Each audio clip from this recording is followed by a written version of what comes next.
A ver, cuando se habla del presupuesto de un país, uno podría pensar que son solo números, ¿no? Una hoja de cálculo gigante. Pero la verdad es que es mucho más que eso. Es como un espejo de lo que nos importa y, bueno, también de lo que nos preocupa. Y en la discusión del presupuesto para 2026, esa tensión es clarísima. Hay una lucha, una pregunta central. ¿Usamos los recursos para apagar los incendios de hoy o para construir la casa del futuro? Vamos a meternos de lleno en ese dilema. Para desglosar este tema, esta será nuestra ruta. Primero, una mirada general al presupuesto. Luego, nos vamos a meter de lleno en dos áreas que siempre generan debate. Salud, con sus aumentos y deudas, y defensa, que parece de continuidad, pero ya veremos. Cerraremos con las apuestas a futuro y, por supuesto, las conclusiones más importantes. Bien, empecemos por el principio. ¿Cómo se nos presenta este presupuesto 2026? ¿Cuál es el marco general que propone el gobierno? Y aquí, desde el vamos, aparece la tensión principal. Por un lado, la idea de ser fiscalmente responsables, de cuidar las cuentas. Por otro, una lista enorme de demandas sociales urgentes. Es un equilibrio súper delicado, donde cada peso que se mueve hacia un lado se quita del otro, afectando áreas tan críticas como la salud, la defensa o las inversiones a largo plazo. Bueno, ahora sí, entremos al que probablemente es el tema más grande y complejo de todo el presupuesto: el Ministerio de Salud.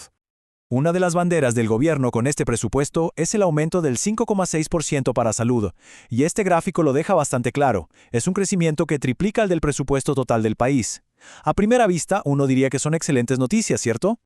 Pero ojo, apenas se anunció este aumento, saltaron las alarmas desde la otra vereda. Porque sí, el número suena bien, pero hay un pequeño detalle. Un déficit operacional gigante que ya existe en los hospitales. Estamos hablando de una proyección de 500,000 millones de pesos para fines de 2025.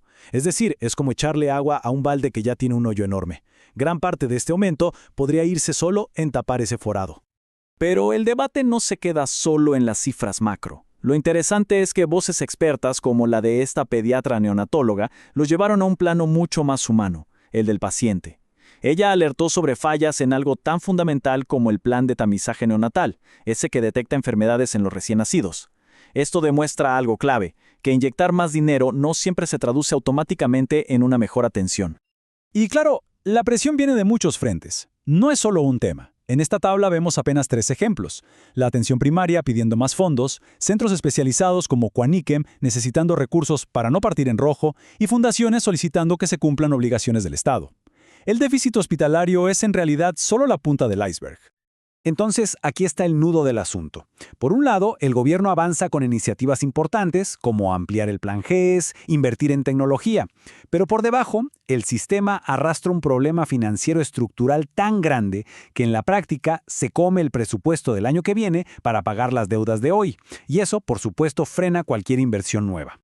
Muy bien, pasemos a otra área clave: defensa.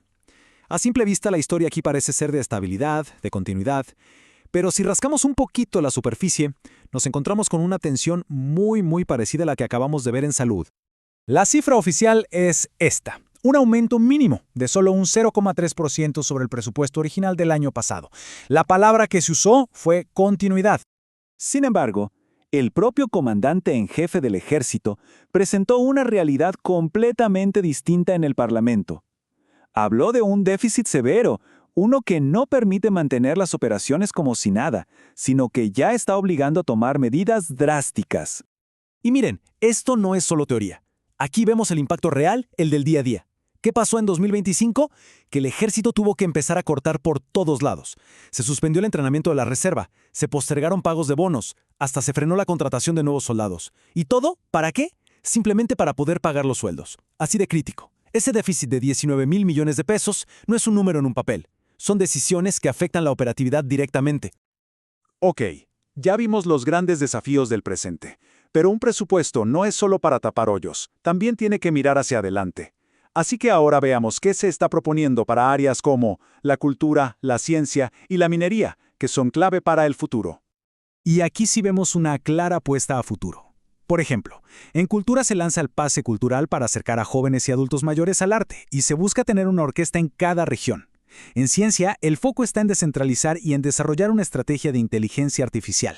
Y en minería, bueno, el desafío es gigante. Gestionar miles de millones en inversión y, sobre todo, avanzar en la estrategia del litio para no ser solo exportadores de materia prima.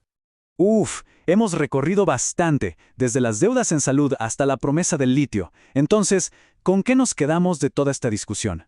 ¿Cuáles son las ideas fuerza? Si tuviéramos que resumirlo en una frase sería esta. Todo el debate es un acto de equilibrio tremendamente difícil.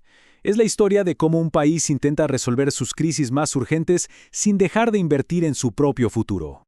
Y este es el corazón del problema. Cada peso que se necesita para cubrir el déficit de un hospital o para pagar sueldos en las Fuerzas Armadas es un peso que ya no está disponible para un laboratorio de ciencias, para una nueva orquesta o para desarrollar la industria del litio. Es una competencia directa entre el presente y el futuro. Y esto nos deja con la gran pregunta, la que realmente importa. ¿Este presupuesto, con todo lo que implica, es un verdadero puente que nos está construyendo un camino hacia el futuro o es más bien un parche, una solución temporal para aguantar los problemas del presente? La respuesta que se le dé a esa pregunta, sin duda, va a definir el rumbo del país.